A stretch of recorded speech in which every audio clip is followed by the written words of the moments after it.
നമ്മളെല്ലാവരും നോർമലി നമ്മുടെ മൈൻഡിൻ്റെ ആ ഒരു ഇംപ്രിസൺമെൻറ്റിലാണ് പൊതുവെ ജീവിക്കുക എന്ന് പറയുന്നത്. അതായത് we live in the mind, അതായത് മൈൻഡിൻ്റെ ആ ഒരു തോട്ട്സ്, ആ ഒരു തിങ്കിങ് പ്രോസസ്സ്, നമ്മുടെ റിയാലിറ്റി എന്ന് പറയുന്നത് it is continuously interfered by the മൈൻഡാണ്. അതായത് നമ്മളിപ്പോൾ നമ്മളിപ്പം എന്ത് കാര്യങ്ങൾ ചെയ്താലും, അതായത് എന്ത് കാര്യങ്ങൾ നമ്മൾ ഫേസ് ചെയ്താലും, ഇപ്പോൾ ഒരു റോസ് ഫ്ലവറിനെ കാണുന്നു, അല്ലെങ്കിൽ ഒരു സൺസെറ്റ് കാണുന്നു, അപ്പോൾ എന്ത് കാര്യങ്ങൾ നമ്മൾ ചെയ്താലും നമ്മൾ ഫേസ് ചെയ്താലും നമ്മുടെ കണ്ടിന്യൂസ്ലി മൈൻഡ് ഇങ്ങനെ തോട്ട്സ് കൊണ്ടുവരും. ഇപ്പോൾ നമ്മളൊരു സൺസെറ്റ് കാണുമ്പോൾ നമ്മൾ നല്ല സൺസെറ്റ് എന്ന് പറയുന്നത്, നമ്മളൊരു റോസ് ഫ്ലവറിനെ കാണുമ്പോൾ നല്ല റോസാപ്പൂവ്, അങ്ങനെ നമ്മൾ ഏതൊരു വ്യക്തിയെ കാണുമ്പോൾ പോലും നമ്മുടെ മൈൻഡ് നമ്മൾ കണ്ടിന്യൂസ്ലി നമ്മുടെ ആ ഒരു റിയാലിറ്റിയുമായി ഇങ്ങനെ ഇൻ്റർഫിയർ ചെയ്തുകൊണ്ടേ ഇരിക്കുന്ന ഒരു സ്റ്റേറ്റിലാണ് നമ്മൾ നോർമലി ജീവിക്കുക എന്ന് പറയുന്നത്. അതായത് like we are in the mind, we are imprisoned in the mind. So നമ്മുടെ മെഡിറ്റേഷൻ്റെ ആ ഒരു ഉദ്ദേശം എന്ന് പറയുന്നത് it's about getting out of the മൈൻഡാണ്, മൈൻഡിൻ്റെ പുറത്തേക്ക് നമ്മളെ കൊണ്ടുവരിക. സോ നമ്മൾ മെഡിറ്റേഷൻ പറയാമെന്ന് പറയുന്നത് നമ്മൾ മൈൻഡ് ഇല്ലാത്തൊരു സ്റ്റേറ്റിൽ വരുമ്പോൾ, അതായത് നമ്മുടെ തോട്ട്സും തിങ്കിങ് പ്രോസസ്സും ഒന്നും നമ്മൾ റിയാലിറ്റി ആയിട്ട് നമ്മൾ ഇൻ്റർഫിയർ ചെയ്താൽ, ഇപ്പോൾ നമ്മൾ റിയാലിറ്റി നമ്മൾ ഫേസ് ചെയ്യുന്ന നേരത്ത് നോർമലി മൈൻഡിൻ്റെ ആ ഒരു ബ്രിഡ്ജ് ഉണ്ട്. അപ്പോൾ ആ ഒരു ബ്രിഡ്ജ് കളഞ്ഞിട്ട് ഡയറക്റ്റ് നമ്മൾ റിയാലിറ്റി, ഒരു തോട്ട്സ് ഒന്നും ഇല്ലാതെ ഒരു നോ മൈൻഡ് സ്റ്റേറ്റ്, മനസ്സില്ലാത്ത അവസ്ഥയിലൂടെ നമ്മുടെ റിയാലിറ്റിയെ ഫേസ് ചെയ്യുമ്പോഴാണ് നമുക്ക് ആ റിയാലിറ്റി എന്താണെന്ന് ശരിക്കും നമുക്ക് ആ റിയാലിറ്റിയുടെ എസൻസ് എന്താണെന്ന് നമുക്ക് തിരിച്ചറിയാൻ പറ്റുള്ളൂ എന്നാണ് നമ്മൾ മെഡിറ്റേഷന് പറയുക എന്ന് പറയുന്നത്. സോ മൈൻഡിന് അതിൻ്റേതായ പ്രയോജനങ്ങളുണ്ട്. ഇപ്പോൾ നമ്മൾ പ്രാക്ടിക്കൽ വേൾഡ് അല്ലെങ്കിൽ സയൻറ്റിഫിക് വേൾഡ്, അതിലൊക്കെ നമുക്ക് ആ ഒരു അതിൻ്റെ മൈൻഡ് കൊണ്ടുള്ള പ്രയോജനങ്ങളുണ്ട്. ഇപ്പോൾ ഒരു ഫ്ലവർ കാണുമ്പോൾ റോസ് ഫ്ലവർ ആണെന്ന് തിരിച്ചറിയുക, അതിനെ സൺസെറ്റാണെന്ന് തിരിച്ചറിയുക, ഇതൊക്കെ നമ്മൾ മൈൻഡ് ഉപയോഗിച്ചാണല്ലോ നമ്മൾ തിരിച്ചറിയുന്നത്, നമുക്ക് തിരിച്ചറിയാൻ സാധിക്കുന്നത്. പക്ഷേ നമ്മളെപ്പോഴും നമ്മൾ ആ ഒരു അതായത് ഇപ്പോൾ നമുക്ക് മൈൻഡ് എന്ന് പറയുന്നത് നമുക്കൊരു ആവശ്യത്തിനനുസരിച്ച് ഉപയോഗിക്കാൻ സാധിക്കണം. അതായത് നമുക്കിപ്പം ഇപ്പം നമ്മൾ ഫാൻ ഉപയോഗിക്കുന്നത് അങ്ങനെ, നമുക്ക് ആവശ്യമുള്ളപ്പോൾ നമ്മൾ ഫാൻ ഓൺ ആക്കുന്നു, കാറ്റ് വേണ്ട സമയത്ത് നമുക്ക് ഫാൻ ഓൺ ആക്കുന്നു, കാറ്റ് വേണ്ടാത്ത സമയത്ത് നമ്മൾ ഫാൻ സ്വിച്ച് ഓഫ് ആക്കുന്നു. ആ ഒരു രീതിയിലേക്ക് നമ്മുടെ മൈൻഡ് ഫങ്ഷൻ ചെയ്യണം. അതായത് നമുക്ക് സ്വിച്ച് ഓഫ് പൊസിഷനും എന്ന രീതിയിലേക്ക് നമുക്ക് നമ്മുടെ മൈൻഡിനെ കൊണ്ടുവരാൻ സാധിക്കണം. സോ നമ്മൾ മെഡിറ്റേഷൻ ചെയ്യുന്നതിൻ്റെ ആ ഒരു ഉദ്ദേശമാണ് നമ്മുടെ മൈൻഡിലെ ഒരു മാസ്റ്ററി നമുക്ക് കിട്ടാൻ സാധിക്കുക എന്ന് പറയുന്നതാണ് നമ്മൾ മെഡിറ്റേഷൻ കൊണ്ടുള്ള ഒരു ഇതെന്ന് പറയുന്നത്. അതായത് നമുക്ക് ആവശ്യമുള്ളപ്പോൾ നമുക്ക് തിങ്ക് ചെയ്താൽ മതി, ആവശ്യമില്ലാത്തപ്പോൾ നമുക്ക് തിങ്കിങ് വേണ്ട, മൈൻഡിനെ ഒരു സ്വിച്ച് ഓഫ് പൊസിഷനിലേക്ക് നമുക്ക് കൊണ്ടുവരാൻ സാധിക്കും. ഇപ്പം നോർമലി എന്ന് പറയുന്നത് 24 hours ഇത് വർക്കിംഗ് ആണ്. ഇപ്പോൾ 24 മണിക്കൂർ, ഈവൻ ഇഫ് സ്ലീപ്പിംഗ് ആണെങ്കിൽ പോലും നമുക്ക് ഡ്രീംസ് ഉണ്ട്. അങ്ങനെ 24 മണിക്കൂർ മൈൻഡ് എന്ന് പറഞ്ഞൊരു ഫങ്ഷനിങ് സ്റ്റേറ്റ് ആണ്. അതായത് നമ്മുടെ ഇപ്പോൾ എന്താ പറയുക, നമ്മുടെ ഒരു കൈ ഇങ്ങനെ കണ്ടിന്യൂസ്ലി ഫങ്ഷൻ ചെയ്യാമെന്ന് വിചാരിക്കുക. അതിനെ നമുക്ക് ആവശ്യമുള്ളപ്പോൾ നമുക്ക് ഹാൻഡ് മൂവ്മെൻറ്റ്സ് മതിയല്ലോ, ആവശ്യമില്ലാത്തപ്പോൾ നമ്മളിത് ഇങ്ങനെ കിടന്ന് നനങ്ങുക എന്ന് പറഞ്ഞു കഴിഞ്ഞാൽ ഒന്ന് ഓർത്ത് നോക്കിയേ, ആ ഒരു അവസ്ഥയാണ് നമ്മുടെ മൈൻഡ് എന്ന് പറയുന്നത്. So like we are too much imprisoned with our thoughts, our mind. അങ്ങനെ ആ ഒരു മൈൻഡിൻ്റെ മൈൻഡ് നമ്മളിങ്ങനെ ഡോമിനേറ്റ് ചെയ്തുകൊണ്ടിരിക്കുന്ന ഒരു അവസ്ഥയാണ് നമ്മൾ നോർമലി എക്സ്പീരിയൻസ് ചെയ്യുക എന്ന് പറയുന്നത്. So once a person starts meditating, ഒരാൾ മെഡിറ്റേഷൻ്റെ പാതയിലൂടെ പോകുമ്പോൾ പലതരം ടെക്നിക്സ് ഒക്കെ യൂസ് ചെയ്യാൻ തുടങ്ങുന്നതിലൂടെ അയാളുടെ മൈൻഡുമായി ആദ്യമേ അയാൾക്കൊരു ഗ്യാപ്പ് സൃഷ്ടിക്കാൻ സാധിക്കുന്നു. നോർമലി നമ്മൾ എന്ന് പറയുന്നത് we ourselves get identified with our mind. നമ്മൾ വിചാരിക്കുന്നത് നമ്മുടെ മൈൻഡാണ്, നമ്മുടെ തോട്ട്സാണ്, നമ്മുടെ തിങ്കിങ് പ്രോസസ്സാണ്. നമ്മളെന്ന് പറയുന്നത് നമ്മൾ മൈൻഡുമായി ഒരുപാട് ഐഡൻറ്റിഫൈഡ് ആണ്. അതുകൊണ്ടാണ് നമുക്കൊരു നെഗറ്റീവ് തോട്ട് വരുമ്പോൾ നമ്മളൊരു നെഗറ്റീവ് സ്റ്റേറ്റിലേക്ക് വരുന്നത്. അല്ലെങ്കിൽ തിങ്കിങ്ങിനനുസരിച്ച്, തോട്ട്സിനനുസരിച്ച് നമ്മുടെ മൂഡ്സ് മാറുന്നതിൻ്റെ ഒരു ഇതാണ് നമ്മൾ ഐഡൻറ്റിഫിക്കേഷൻ വിത്ത് അവർ തോട്ട്സാണ്. മൈൻഡുമായി നമ്മൾ ഒരുപാട് ഐഡൻറ്റിഫൈഡ് ആണ്. സോ ഒരു മെഡിറ്റേഷനിലേക്ക് ഡീപ്പായിട്ട് പോകുന്ന ഒരാളെ സംബന്ധിച്ചുള്ള അയാൾക്ക് മൈൻഡുമായ ഒരു ഡിസ്റ്റൻസ് ക്രിയേറ്റ് ചെയ്യാൻ സാധിക്കുന്നു, തോട്ട്സുമായ ഒരു ഡിസ്റ്റൻസ് ക്രിയേറ്റ് ചെയ്യുന്നത്. തോട്ട്സ് പലതരം തോട്ട്സ് തോന്നുന്നുണ്ട്, നെഗറ്റീവും പോസിറ്റീവും ഉണ്ട്. പക്ഷേ നമ്മൾ ആ തോട്ട്സുമായി ഐഡൻറ്റിഫൈഡ് അല്ല, അതൊരു ഫിലിം സ്ക്രീനിൽ കാണുന്ന പോലെ നമുക്ക് തന്നെ ഇങ്ങനെ കണ്ടുകൊണ്ടിരിക്കാൻ സാധിക്കുന്നു. സോ അങ്ങനെ ഒരു ഡിസൈഡൻറ്റിഫൈഡ് സ്റ്റേജ്, ഒരു ഡിറ്റാച്ച്ഡ് സ്റ്റേജ്, ഡിസ്റ്റൻസിൽ നിന്ന് നമുക്ക് നമ്മുടെ മൈൻഡിനെ കാണാൻ സാധിക്കുന്നു. അങ്ങനെ നമ്മൾ മൈൻഡിനെ കണ്ടുകൊണ്ട് വാച്ചിങ് ദ മൈൻഡ് എന്നൊരു പ്രോസസ്സിലൂടെ, ആ മെഡിറ്റേഷൻ്റെ ഒരു ബേസിക്കാണ് നമ്മൾ മൈൻഡിനെ ഇങ്ങനെ വാച്ച് ചെയ്തുകൊണ്ടിരിക്കുക എന്ന് പറയും. നമ്മൾ കണ്ണടിച്ചിട്ട് ഇങ്ങനെ തോട്ട്സിനെ ഇങ്ങനെ കണ്ട് അങ്ങനെ ഒരു സ്റ്റേറ്റിൽ എത്തുന്നതിലൂടെ ഒരു പോയിന്റ് കഴിയുമ്പോൾ നമുക്ക് ആ ഒരു നോ മൈൻഡ് എന്നൊരു സ്റ്റേറ്റിലേക്ക് നമുക്ക് പോകും. അതായത് നമുക്ക് തോട്ട്സ് ഒക്കെ ഇങ്ങനെ ഡിസപ്പിയർ ആവും. നമ്മളിങ്ങനെ തോട്ട്സിനെ ഇങ്ങനെ നമ്മൾ അതുമായിട്ടൊരു ഡിസൈഡൻറ്റിഫിക്കേഷൻ ക്രിയേറ്റ് ചെയ്യുന്നതിലൂടെ നമുക്ക് തോട്ട്സിൻ്റെ ഫ്രീക്വൻസി കുറഞ്ഞു വരും എന്നാണ് പറയുന്നത് മെഡിറ്റേഷൻ. അതായത് നമുക്ക് തോട്ട്സിൻ്റെ എമൗണ്ട് കുറഞ്ഞു വരും, ഇടയ്ക്ക് നമുക്ക് കുറേ നേരം ഗ്യാപ്പ് കിട്ടും. ഒരു തോട്ട് കഴിയുമ്പോൾ കുറച്ച് നേരം കൂടുതൽ ഗ്യാപ്പ് വരും. അടുപ്പിച്ച് 2 തോട്ടൊന്നും വരത്തില്ല, പെട്ടെന്ന് ഒരു ഗ്യാപ്പ് ക്രിയേറ്റ് ചെയ്യാൻ പറ്റും. ഒരു തോട്ട് കഴിഞ്ഞാൽ അടുത്ത തോട്ട് കഴിഞ്ഞുള്ള ഗ്യാപ്പ്, അങ്ങനെ ഗ്യാപ്പ് കൂടി വന്ന് അങ്ങനെ ലാസ്റ്റ് നമുക്ക് തോട്ട്സ് ഒന്നും ചിന്തകളില്ലാത്തൊരു സ്റ്റേറ്റ്, അതാണ് നമ്മുടെ ആ ഒരു നോ മൈൻഡ് സ്റ്റേറ്റ്, ഒരു മെഡിറ്റേറ്റീവ് സ്റ്റേറ്റ് എന്ന് പറയുന്നത്, ചിന്തകളില്ലാത്ത അവസ്ഥ എന്ന് പറയുന്നത്. പിന്നെ ഈ മൈൻഡ് എന്ന് പറയുന്നത് ആക്ച്വലി ഒരു സബ്സ്റ്റൻസ്, ഒരു എൻറ്റൈറ്റി ആയിട്ട് എക്സിസ്റ്റ് ചെയ്യുന്നില്ല.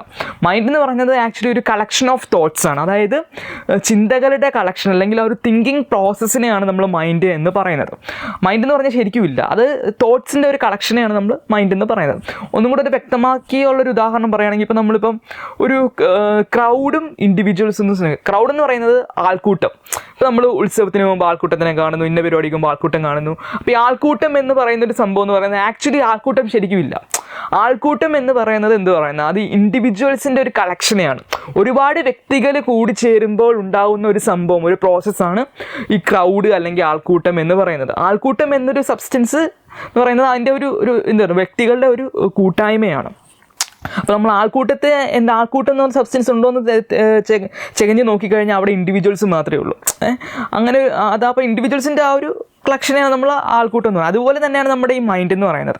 മൈൻഡ് എന്ന് പറഞ്ഞാൽ ശരിക്കും ഇല്ല. മൈൻഡ് എന്ന് പറയുന്നത് നമ്മൾ നേരത്തെ പറഞ്ഞ പോലെ ആ ഒരു ചിന്തകളുടെ കുറേ തോട്ട്സ് ഇങ്ങനെ ഒരു കളക്ഷൻ ഓഫ് തോട്ട്സിൻ്റെ ഒരുപാട് കൂട്ടായ്മകൾ, ആ ഒരു തിങ്കിങ് പ്രോസസ്സിനെയാണ് നമ്മൾ മൈൻഡ് എന്ന് വിളിക്കുന്നത്. അതുകൊണ്ടാണ് നമുക്ക് നോ മൈൻഡ് എന്നൊരു സ്റ്റേറ്റിലേക്ക് നമുക്ക് മെഡിറ്റേഷനിലൂടെ പോകാൻ പറ്റുന്നത്. അപ്പോൾ നോ മൈൻഡ് എന്ന് പറഞ്ഞാൽ എന്താ, മനസ്സില്ലാത്ത അവസ്ഥ, അതാണ് മെഡിറ്റേഷൻ്റെ ഒരു സ്റ്റേറ്റ് എന്ന് പറയുന്നത്. എന്തുകൊണ്ട് നമുക്ക് നോ മൈൻഡിലേക്ക് പോകാൻ സാധിക്കുന്നു? കാരണം നമുക്ക് മനസ്സെന്ന് പറഞ്ഞാൽ ശരിക്കുള്ളൊരു സംഭവമല്ല, അത് ജസ്റ്റ് ഒരു പ്രോസസ്സാണ്. അപ്പോൾ തോട്ട്സ് ഇല്ലെങ്കിൽ നമുക്ക് നോ മൈൻഡിലേക്ക് പോകാം. തോട്ട്സ് ഇല്ലാത്തൊരു അവസ്ഥയിലേക്ക് നമുക്ക് എത്താൻ സാധിക്കുകയാണെങ്കിൽ we exist in a state of no mind എന്നാണ് നമ്മൾ മെഡിറ്റേഷനിൽ പറയാമെന്ന് പറയുന്നത്. സോ നമ്മൾ എന്തുകൊണ്ടാണ് ഈ ഒരു നോ മൈൻഡ് സ്റ്റേറ്റിലേക്ക് നമുക്ക് പോകണം എന്ന് പറയുന്നത്? കാരണം എന്ന് വെച്ച് കഴിഞ്ഞാൽ, എന്തുകൊണ്ടാണെന്ന് വെച്ച് കഴിഞ്ഞാൽ നമുക്ക് നോ മൈൻഡിലേക്ക് എത്തുന്നതിലൂടെ മാത്രമേ നമുക്ക് നമ്മുടെ മൈൻഡിൻ്റെ മാസ്റ്ററി നമുക്ക് ലഭിക്കുക എന്ന് പറയുന്നത്. അപ്പം നമ്മൾ നേരത്തെ സൂചിപ്പിച്ചൊരു കാര്യമാണ്. സോ മൈൻഡിൻ്റെ മാസ്റ്ററി, മൈൻഡിൻ്റെ കൺട്രോൾ നമുക്ക് നമ്മളിൽ കിട്ടണമെന്നുണ്ടെങ്കിൽ നമുക്ക് നോ മൈൻഡിൽ ഒരു മെഡിറ്റേറ്റീവ് സ്റ്റേറ്റിൽ എത്തുന്ന ഒരാളെ സംബന്ധിച്ചുള്ള മാത്രമേ ആ ഒരു മൈൻഡിൻ്റെ ആ ഒരു കംപ്ലീറ്റ് മാസ്റ്ററി നമുക്ക് കിട്ടുക എന്ന് പറയുന്നത്. പിന്നെ നമ്മൾ മൈൻഡിൻ്റെ പുറത്തേക്ക് പോകുന്നൊരു സംഭവമാണ്. അല്ല, meditation means getting out of the mind എന്ന് പറഞ്ഞാൽ നമ്മൾ ഈ ഒരു വീഡിയോ നമ്മൾ ടൈറ്റിൽ തമ്മിലൊക്കെ വെച്ചിരിക്കുക എന്ന് പറയുന്നത്. സോ അപ്പോൾ ഈ ഒരു getting out of the mind കൊണ്ട് നമ്മൾ ഉദ്ദേശിക്കുക എന്ന് പറയുന്നത്, ഇപ്പോൾ നേരത്തെ പറഞ്ഞ പോലെ നോ മൈൻഡ് സ്റ്റേറ്റിലേക്ക് പോകുന്നത് തന്നെയാണ്. പക്ഷേ അതിനോടുപരി തന്നെ നമ്മൾ മൈൻഡിൽ ജീവിക്കുമ്പോഴുള്ള പ്രശ്നം എന്ന് പറയുന്നത് എന്ന് പറഞ്ഞു കഴിഞ്ഞാൽ, ഇപ്പോൾ നമുക്ക് എന്താ പറയുക, മൈൻഡിൽ നമ്മൾ ജീവിക്കുമ്പം പ്രശ്നം എന്ന് പറയുന്നത് നമ്മുടെ ആ ഒരു ഐഡൻറ്റിഫിക്കേഷനാണ്. അതായത് നമുക്ക് മൈൻഡ് നമ്മളെങ്ങനെ ഡോമിനേറ്റ് ചെയ്തുകൊണ്ടേയിരിക്കും. കണ്ടിന്യൂസ്ലി മൈൻഡ് നമ്മളെ ഡോമിനേറ്റ് ചെയ്യുന്ന ഒരു സിറ്റുവേഷനാണ് നമ്മൾ നോർമലി എക്സ്പീരിയൻസ് ചെയ്യുന്ന പറഞ്ഞാൽ. അതായത് ഇപ്പം നമ്മളിപ്പം ഒരു ലോ മൈൻഡ് പീപ്പിളോ അല്ലെങ്കിൽ ഹൈ മൈൻഡ് പീപ്പിൾ എന്ന് വേണമെങ്കിൽ നമുക്ക് കാറ്റഗറൈസ് ചെയ്യാം. അതായത് ഇപ്പം ഒരു ആവറേജ് ആയിട്ട് ജീവിക്കുന്ന ഒരാൾ, അല്ലെങ്കിൽ ഒരു അധികം ഇൻ്റലിജൻ്റ് ഒന്നും അല്ലാത്ത ഒരാളും ഹൈലി ഇൻ്റലിജൻ്റ് ആയിട്ടുള്ള ഒരാളും ദേ exist in the same plain of mind എന്ന് പറയുന്നത്. ഇപ്പോൾ ഒരു ഹൈലി ഇൻ്റലിജൻ്റ് ആയിട്ടുള്ള ഒരു ആൽബർട്ട് ഐൻസ്റ്റീനെ പോലെ ഒരാൾ വെരി ഹൈലി ഇൻ്റലിജൻ്റ് ആയിട്ടുള്ള ഒരു മൈൻഡാണ്, ഒരു സയൻറ്റിഫിക് മൈൻഡാണ്. പക്ഷേ ഒരു ലോ മൈൻഡായിട്ട്, ഒരു ആവറേജ് ആയിട്ട് വലിയ ഒരു ബുദ്ധിയൊന്നും ഇല്ലാത്ത ഒരു ആവറേജ് ലെവലുള്ള ഒരാളും ദേ exist in the same plain of mind എന്നാണ് പറയുന്നത്. അവരെന്ന് പറഞ്ഞാൽ ഒരു പ്ലെയിനിൽ തന്നെ എന്താ പറയുന്നത്, ഒരു പിരമിഡ് എടുക്കുകയാണെങ്കിൽ ആ പിരമിഡിൻ്റെ ടോപ്പും ബോട്ടമുമാണ് ഈ ആൽബർട്ട് ഐൻസ്റ്റീനും ഒരു ലോ മൈൻഡിലുള്ള ഒരാളും എന്ന് പറയുന്നത്. ദേ എക്സിസ്റ്റ് ഇൻ ദ സെയിം, ഒരു പിരമിഡ് എടുക്കുകയാണെങ്കിൽ അതിൻ്റെ ഒരു സെയിം പ്ലെയിനിൽ തന്നെ ഉള്ള ആളാണ് ഒരു സാധാരണ ഒരു നോൺ മെഡിറ്റേറ്റീവ് ആയിട്ടുള്ള ആളെന്ന് പറയുന്നത്. പക്ഷേ ഒരു മെഡിറ്റേറ്റീവ് സ്റ്റേറ്റിലുള്ള ആളെന്ന് പറയുമ്പം ആ ഒരു പ്ലെയിൻ ഓഫ് മൈൻഡിൻ്റെ ആ ഒരു പ്ലെയിനിൽ നിന്ന് പുറത്തേക്ക് ചാടിയിട്ട് മൈൻഡിനെ അതിൻ്റെ ഒരു എന്താ പറയുന്നത്, അതിൻ്റെ ഒരു പുറമേ നിന്ന് മൈൻഡിനെ അനലൈസ് ചെയ്യാനുള്ളൊരു കേപ്പബിലിറ്റി ആ ഒരു മെഡിറ്റേറ്റീവ് പേഴ്സണുണ്ട്. മൈൻഡിന് പുറത്തേക്ക് പോയിട്ട് അതിനെ ഇങ്ങനെ ഒരു പിരമിഡാണ് മൈൻഡിന് സങ്കല്പിക്കുക. ആ പിരമിഡിൻ്റെ പുറത്തേക്ക് പോകുന്ന ഒരാളാണ് ഒരു മെഡിറ്റേറ്റീവ് പേഴ്സൺ എന്ന് പറയുന്നത്. സോ അയാൾക്ക് അത് മെഡിറ്റേഷൻ ആ ഒരു പുറത്ത് നിന്ന് വീക്ഷിക്കുന്നതിലൂടെ അയാൾക്ക് അറിയാൻ പറ്റും അത് മൈൻഡിൻ്റെ ആ ഒരു ഫങ്ഷനിങ്ങും മൈൻഡിൻ്റെ ആ ഒരു അതിനെ നമ്മളെ ട്രിക്ക് ചെയ്യുന്നത്, നമ്മൾ പെട്ടെന്ന് തോട്ട്സ് നമ്മളെ ട്രിക്ക് ചെയ്യുക, നമ്മൾ തോട്ട്സ് അനുസരിച്ച് നമ്മൾ മൂഡ് പറയുക. അങ്ങനെ ഒരു പുറത്തു നിന്നുള്ള ഒരു അനാലിസിസ് നമുക്ക് മൈൻഡിന് കിട്ടണമെന്നുണ്ടെങ്കിൽ അത് മെഡിറ്റേഷനിലൂടെ മാത്രമേ സാധിക്കത്തുള്ളൂ. Meditation means getting out of your mind എന്നാണ്. മനസ്സിനുള്ളിൽ നിന്നും മനസ്സിന് പുറത്തേക്ക് വരിക, അല്ലെങ്കിൽ മനസ്സില്ലാത്തൊരവസ്ഥ. അപ്പോൾ മനസ്സിൻ്റെ പുറത്തേക്ക് വരുന്നതിലൂടെ നമ്മളൊരു നോ മൈൻഡ് സ്റ്റേറ്റിൽ നമുക്ക് എക്സിസ്റ്റ് ചെയ്യാൻ സാധിക്കും എന്നാണ് നമുക്ക് പറയുന്നത്. അപ്പം നമുക്കതിനെ ഒരു പുറമേയിൽ നിന്ന് നമുക്ക് മനസ്സിനെ വീക്ഷിക്കാനുള്ള ആ ഒരു കേപ്പബിലിറ്റിയും കൂടെ നമുക്ക് ആ ഒരു മെഡിറ്റേഷനിലൂടെ കിട്ടുകയാണ്. അതോടൊപ്പം തന്നെ നമുക്ക് ആ ഒരു മൈൻഡ് മൂലം ഉണ്ടാകുന്ന ഡിസ്റ്റർബൻസസ്, അതായത് നമുക്ക് തോട്ട്സ് വരുമ്പോൾ നേരത്തെ പറഞ്ഞ പോലെ അങ്ങനെ ആ ഒരു ഡിസ്റ്റർബൻസസ് എല്ലാം മാറി നമുക്ക് ആ ഒരു കംപ്ലീറ്റ് പീസ്, സൈലൻസ്, ഇതെന്നൊക്കെ പറയുന്നത് പീസ്, സൈലൻസ് മെയിനായിട്ട് അറിഞ്ഞിരിക്കേണ്ട കാര്യമാണ്. അത് ഈ സൈലൻസ്, പീസ് എന്നൊക്കെ പറയുന്നത് അതൊരു നോ മൈൻഡ് സ്റ്റേറ്റിൽ മാത്രമേ നമുക്കത് കിട്ടത്തുള്ളൂ. മൈൻഡ് എന്ന് പറഞ്ഞു കഴിഞ്ഞാൽ എപ്പോഴും ആ ഒരു തോട്ട്സ് ആണ്, ഒരു എന്താണ് കണ്ടിന്യൂസ് സ്ട്രീം ഓഫ് തോട്ട്സ് ആണ്, എപ്പോഴും ഒരു ഡിസ്റ്റർബൻസിലായിരിക്കും നമ്മൾ മൈൻഡ് എന്ന് പറയുന്നത്, എപ്പോഴും തിങ്കിങ് എന്ന് പറയുന്നത്. അപ്പോൾ തിങ്കിങ് ഇല്ലാത്ത സമയങ്ങളാണ് ശരിക്കും നമുക്ക് ആ ഒരു പ്യുവർ സൈലൻസ്, പ്യുവർ പീസ് അതൊക്കെ നമുക്ക് എക്സ്പീരിയൻസ് ചെയ്യാൻ സാധിക്കുമെന്നാണ് പറയുന്നത്. സോ ഒരു നോ മൈൻഡ് സ്റ്റേറ്റിലുള്ള ഒരാളെ സംബന്ധിച്ചോളം ഹി ഹാസ് ദാറ്റ് ആ ഒരു ആ ഒരു പ്യുവർ സൈലൻസ് ഒക്കെ പുള്ളിക്ക് എക്സ്പീരിയൻസ് ചെയ്യാൻ പറ്റും ഒരു നോ മൈൻഡിൽ അല്ലെങ്കിൽ ഒരു മെഡിറ്റേറ്റീവ് സ്റ്റേറ്റിലുള്ള ഒരാളെന്ന് പറയുമ്പോൾ. So meditation is just about getting out of the mind. ആ ഒരു മൈൻഡിൽ നിന്ന്, ആ മൈൻഡിൻ്റെ ഒരു ഇംപ്രസ്മെൻറ്റിൽ നിന്ന് നമ്മളെ പുറത്തേക്ക് കൊണ്ടുവരാനാണ് നമ്മൾ ആ മെഡിറ്റേഷൻ ചെയ്യുക എന്ന് പറയുന്നത്. അതിലൂടെ നമുക്ക് ആ ഒരു വൈഡർ പെർസ്പെക്ഷൻ ഓഫ് റിയാലിറ്റി ഒന്നും കൂടെ അതിൻ്റെ ഒരു എസെൻസിൽ നമുക്ക് ഫേസ് ചെയ്യാൻ പറ്റും. ഇപ്പം നമുക്ക് എന്താ പറയുന്നത്, ഇപ്പം മെഡിറ്റേഷൻ്റെ ഒരു അൾട്ടിമേറ്റ് പീക്കാണ് എൻലൈറ്റൻമെൻറ്റ് എന്ന് പറഞ്ഞൊരു സ്റ്റേറ്റ് എന്നൊക്കെ പറയുന്നത്. അപ്പോൾ എൻലൈറ്റൻമെൻറ്റ് എന്ന് പറഞ്ഞുകൊണ്ട് ഉദ്ദേശിക്കുന്നതെന്ന് പറഞ്ഞു കഴിഞ്ഞാൽ എന്താണ് ആ ഒരു എസെൻസ് ഓഫ് റിയാലിറ്റിയുടെ ആ ഒരു ട്രൂത്ത്, എന്താണ് ജീവിതത്തിൻ്റെ സത്യം എന്ന ആ ഒരു എസെൻസിലേക്ക് നമ്മളെ കൊണ്ടുവരുന്ന ഒരു സ്റ്റേറ്റാണ് എൻലൈറ്റൻമെൻറ്റ് എന്നൊക്കെ പറയുന്നത്. അതൊക്കെ സാധിക്കണമെങ്കിൽ നമുക്ക് ആ മൈൻഡിൻ്റെ പുറത്തേക്ക് പോവുക, അതായത് getting out of the mind, അല്ലെങ്കിൽ ഒരു നോ മൈൻഡ് സ്റ്റേറ്റ്, മനസ്സില്ലാത്ത അവസ്ഥ കൈവരിക്കുന്നതിലൂടെ, ചിന്തകളില്ലാത്തൊരു സ്പേസിലേക്ക് നമ്മൾ എൻ്റർ ചെയ്യുന്നതിലൂടെയാണ് നമ്മൾ ആ ഒരു റിയാലിറ്റിയുടെ എസെൻസ് തിരിച്ചറിയുക എന്നതാണ് നമ്മൾ മെഡിറ്റേഷനിൽ പറയുക എന്ന് പറയുന്നത്. സോ ഈ മെഡിറ്റേഷൻ എന്ന കാര്യം എന്ന് പറഞ്ഞാൽ വളരെ സബ്ജക്റ്റീവായിട്ടുള്ളൊരു കാര്യമാണ്. അതുകൊണ്ട് ഇതിപ്പം ഞാനിപ്പോൾ തിയറിറ്റിക്കലി പറയുമ്പോഴും അത് നമുക്കൊരു ഒബ്ജക്റ്റീവായിട്ട് നമുക്കതിനെ ഇങ്ങനെ കാണിക്കാനൊന്നും പറ്റൂല. ഇത് ഒരാളുടെ സബ്ജക്റ്റീവ് എക്സ്പീരിയൻസ്, ഒരു വ്യക്തിപരമായ ഒരു സംഭവമാണ്. അപ്പോൾ നമുക്കത് ഇപ്പോൾ നമ്മൾ നോർമലി സയൻസ് കാണിക്കുന്ന പോലെ, നോർമലി ഒബ്ജക്റ്റീവ് സയൻസ് കാണിക്കുന്ന പോലെ നമുക്കൊരു ഒബ്ജക്റ്റീവായിട്ട് നമുക്കിതിനെ പ്രൂവ് ചെയ്ത് നമുക്കിങ്ങനെ കാണിക്കാൻ പറ്റൂല, എല്ലാവരും കാണിക്കാൻ പറ്റില്ല. ഇത് ഒരാൾക്ക് അറിയണമെന്ന് തോന്നി അയാളൊരു വ്യക്തിപരമായൊരു ഒരാളുടെ എക്സ്പീരിയൻസ് ആണ്. ലവ് പോലെ ഒരു സബ്ജക്റ്റീവ് എക്സ്പീരിയൻസ് ആണ് ഒരു മെഡിറ്റേഷൻ എന്ന് പറയുന്നത്. അത് അയാൾക്ക് സ്വയം തിരിച്ചറിയാനേ പറ്റത്തുള്ളൂ. അയാൾക്ക് വരുന്ന ട്രാൻസ്ഫർമേഷൻ അയാൾക്ക് സ്വയം തിരിച്ചറിയാൻ അയാളുടെ ഉള്ളിൽ സംഭവിക്കുന്ന ഒരു കാര്യങ്ങളാണ്.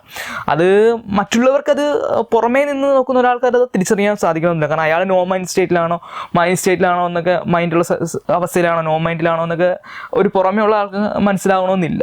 ഇത് നമുക്കൊരു സെൽഫ് ട്രാൻസ്ഫർമേഷൻ വേണം.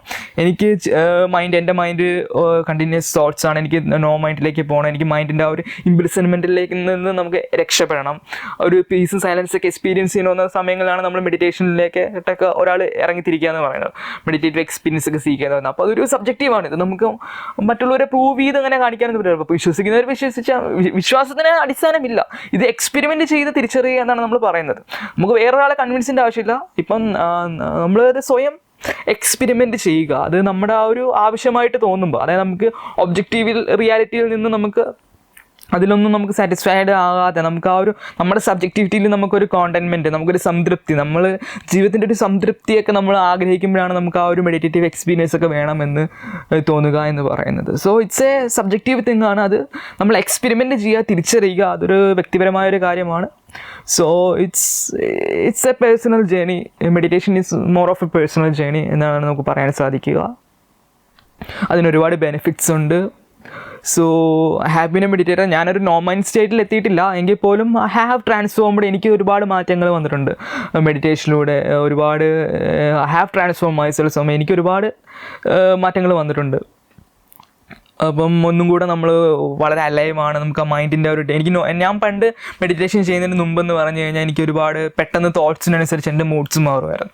ഒരു ബാഡ് തോട്ട് വന്നു കഴിഞ്ഞാൽ പെട്ടെന്ന് ഡൗൺ ആവുമായിരുന്നു. ഇപ്പം എനിക്ക് ആ ഒരു മൈൻഡുമായൊരു ഡിസ്റ്റൻസ് ക്രിയേറ്റ് ചെയ്ത് തോട്ട്സൊക്കെ ഇടയ്ക്ക് പോകുന്നുണ്ട്, പക്ഷേ തോട്ട്സിനനുസരിച്ച് എൻ്റെ മൂഡ്സ് മാറുന്നില്ല. അങ്ങനെ